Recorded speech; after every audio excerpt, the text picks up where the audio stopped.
আসসালামু আলাইকুম রহমতুল্লাহ। নামাজ আল্লাহ তাআলার একটা বহুত বড় হুকুম। এই হুকুম অমান্য করা কারোর পক্ষে সম্ভব নয়। কিন্তু কয়েকদিন যাবৎ দেখতেছি সোশ্যাল মিডিয়ায় এই নামাজ নিয়ে মশকরা করা হচ্ছে, এই নামাজকে নিয়ে ভেঙ্গানো হচ্ছে। কিন্তু কেন ভাই? টিকটক করার আর কোনো কিছু নাই? এই নামাজ নিয়ে কেন টিকটক করতে হবে?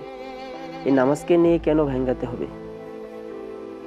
একজন আরেকজনের পা ধরে টানাটানি, একজন আরেকজনের মাথার উপরে বসা, এটা কোন ধরনের কাজ কাম ভাই? এটা কি আসল একজন মানুষের কাজ? এটা কি একজন বৈধ মায়ের সন্তান কখনো করতে পারে?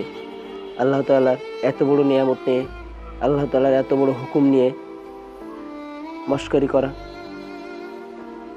যারা এই নামাজ নিয়ে ভেঙ্গাইতেছেন, যারা এই নামাজ নিয়ে মশকরা করতেছেন, আমি তাদেরকে অনুরোধ করব, দয়া করে আপনারা এগুলো বন্ধ করেন। আপনারা তো সব কিছুই বোঝেন, সব কিছুই জানেন যে নামাজ নিয়ে ব্যঙ্গ করা এটা কখনো আদেও ইসলাম গ্রহণ করবে না। এটা ইসলামিক কাজ হতেই পারে না, এটা একজন মুসলমানের কাজ হতেই পারে না। তাই যারা এই নামাজ নিয়ে ভাঙ্গাভাঙ্গি করতেছেন, এটা বন্ধ করেন। আল্লাহ তাআলা আমাদের সবাইকে বোঝার তৌফিক দান করুন।